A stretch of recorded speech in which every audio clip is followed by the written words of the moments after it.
Hi, my name is Heather Hersey, and I am a former Jersey girl and lucky former colleague of Kathy, Marcy, and Meg. And I am really excited that they brought me here virtually to speak to you today. I am speaking to you from my new home in Seattle, where I work at an independent school up on the north side. One of the most important parts of the inquiry process and a vital piece of formative assessment is the research conference. One of the most significant times to meet with students is during exploration. As you can recall, this is a time of confusion, frustration, and doubt, and a time when students can really get stuck in the process. Research conferences, whether in person or virtual, can serve to help students through this difficult time. So pull up a couch, lie down, and tell me about your research feelings. I've done several types of conferences in the past, just depending upon the size of the classes, the time available, and the depth of the inquiry. My first step is always meeting with the teacher and collaborating on the assignment. Let me get out of the way so I can show you. For example, you can see here some of the comments that I made to a teacher, a history teacher that I've been working with. He was doing a comparative research paper with his sophomore students for the first time. The teacher and I met with each student for about 5 minutes over two 80-minute class periods. This was after students had already done some extensive browsing for ideas. We tried to catch students as they were formulating their focus. Students also did research check-ins, which allowed me to do virtual conferences with them to suggest sources and directions, etc. You can see here 3 of the initial assignments that students had. One was the preliminary research, but the next 2 were research updates that were loaded up on Moodle, so this way the content area teacher and I could both see it and comment on it. I worked in a similar way with Kathy Stutzman's class as they were using the learning plan, where we had conferences in person as they were working, but also virtual discussions through Google Docs or a Google form, like this text assistance request form. Though providing resources is a really important part of our jobs, asking good questions is even more important. Because librarians work with a variety of disciplines, we don't often know the content area.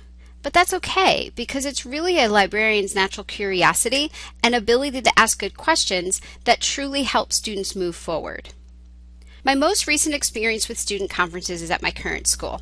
Since students have a generous number of free periods, we're able to meet with them during those. We've just finished meeting with junior history students for their National History Day papers. This year's topic is a turning point in history. When we meet with the students, they've already done a proposal for their topics and gotten feedback from their teachers that is shared with us. Some students are already focused on a turning point and have moved toward looking at pertinent sources. Something that students have the most difficulty with is narrowing their topic, with the understanding that to really prove a turning point, you kind of have to put it under a microscope. With a paper like this, students tend to move toward doing a report on the significance of an event, rather than digging deep and proving that it truly caused the country to swerve in a different direction. So, we'll often devise a visual representation of the topic. Let me get out of the way so I can show you. I was using originally a basic timeline, and here's the turning point, and the background that you would need is up here, and then the turning pointiness is down here. It was okay, kind of looks like a squid, but not really great for illustrating exactly what they were doing. So my colleague and a student came up with something that kind of looks like an A-line dress, or maybe a very weird hourglass. And thinking about it this way, that here is your turning point. So what you really need to think about are, what types of sources do I need? What type of information do I need to lead up to my turning point? And because some of the topics were very big, the majority of them were, students would really have to think about how to narrow the topic and tell just the parts of the story that are needed to show how this is a turning point.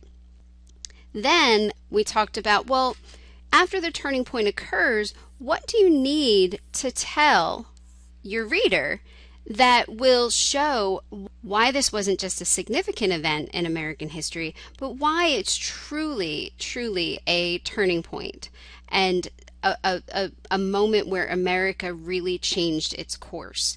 So we really try to get at, during these conferences, is we try to get students to think about what they need instead of always relying on what they happen to find.